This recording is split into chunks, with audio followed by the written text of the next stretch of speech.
have no idea what you're about. Tell me in a sentence who you are. I'm nobody. I'm a tramp, a bum, a hobo. I'm a boxcar and a jug of wine. And a straight racer if you get too close to me. Believe me, if I started murdering people, there'd be none of you left. Okay, that would be a lot easier for me. I feel a lot more at ease. Both of them seem so friendly, so I feel like an idiot for being so apprehensive earlier. Especially about Shizune, who I assume would be all business. She's very business-like. She needs a suit and tie. Well, she still seems like that, just less so, I guess. Probably because of the breast.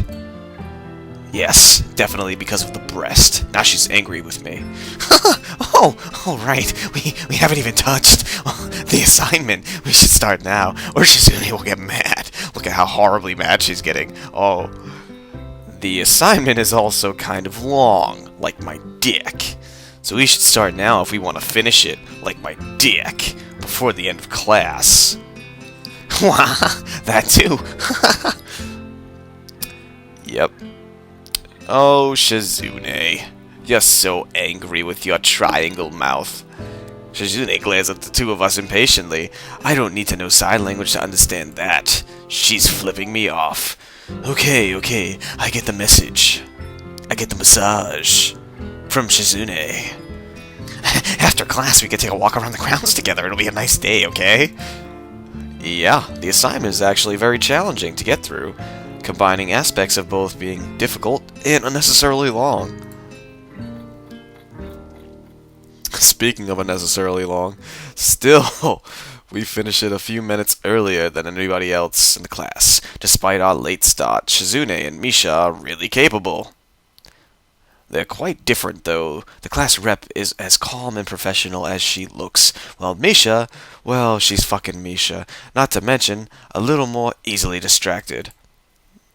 To be honest, the two of them did most of the work. I feel guilty about that, even though I'm new and couldn't really have known anything about this.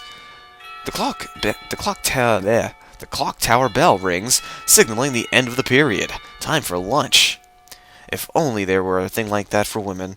Well, without knowing what else to do, I follow Misha, who is beckoning me into the hallway and down the stairs by kicking me down the stairs. Now I am down the stairs. We descend even below the lobby where I met Muto, down to the bottom floor. If it's the bottom floor, wouldn't it be the basement? And if it's the basement, how is there windows? Just like everything in the school, the cafeteria seems too spacious and oddly modern in contrast to the classic exterior. Its big windows open to the courtyard toward the main gate. I mean, I guess maybe I walked up the whatever. It's the cafeteria! Her enthusiastic statement of the obvious makes people around us stare, but Misha doesn't seem to care, so we proceed to the line. Yeah.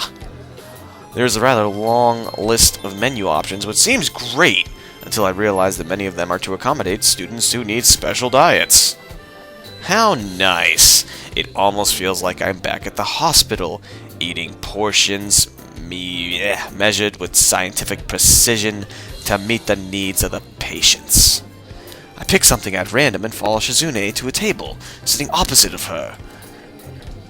As I nibble indifferently at the food I'd rather not eat, Misha pokes me on the side to get my attention and points to Shizune, who is also eating and apparently angry.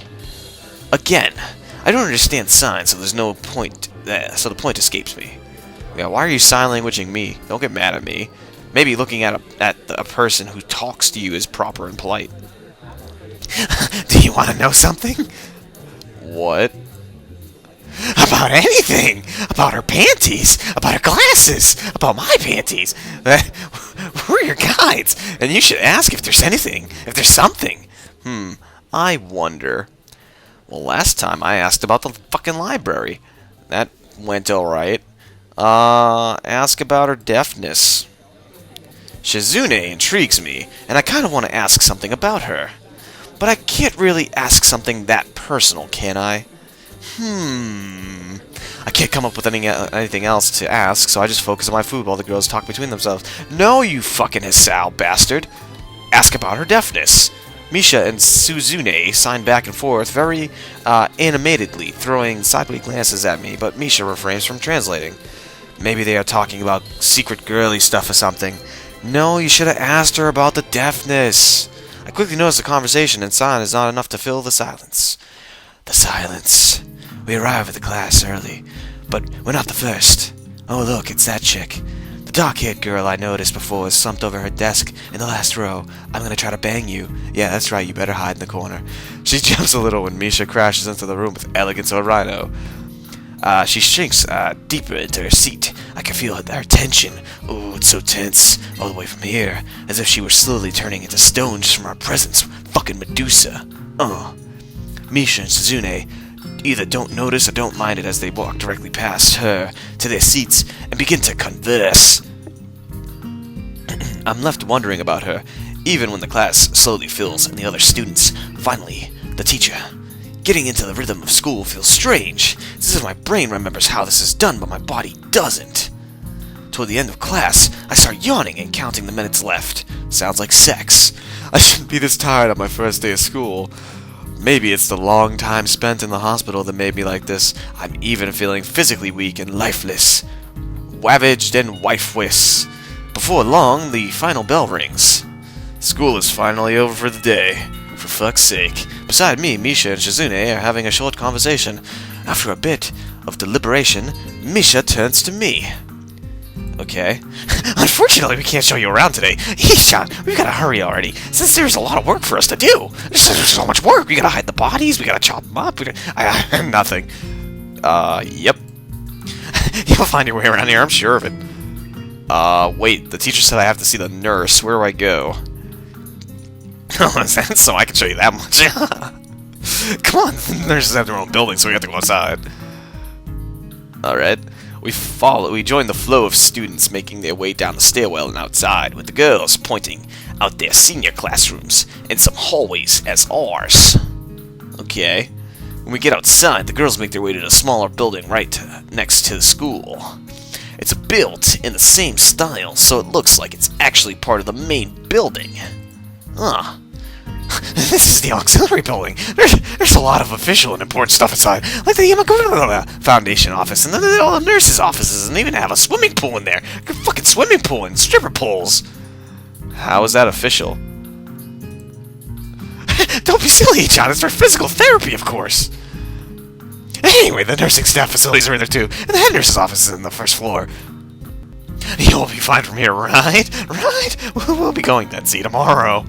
Oh, okay. Yeah, bye. A whole building for stuff that has nothing to do with actual education. Amazing. I guess it's necessary for a place like this. I walk in hoping that this really will be only a quick visit, like the teacher said. On a white door on the left is a green cross with the text Head Nurse and a nameplate. A voice from the inside responds to my knock almost immediately, but I can't quite make it out. It sounds a bit like an invitation to open the door, so I invite myself in further. Actually, it's, hey, wait a minute, I'm naked. The room is not large, and it smells strange and sticky.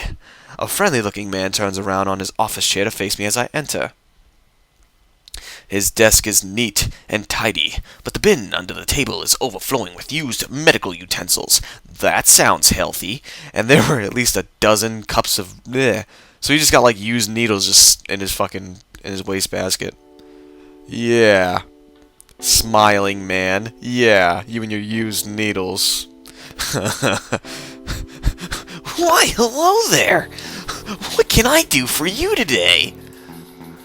He is a young-looking and sort of rugged, but the dimples on his cheek wash that impression away when he smiles and the porno music plays.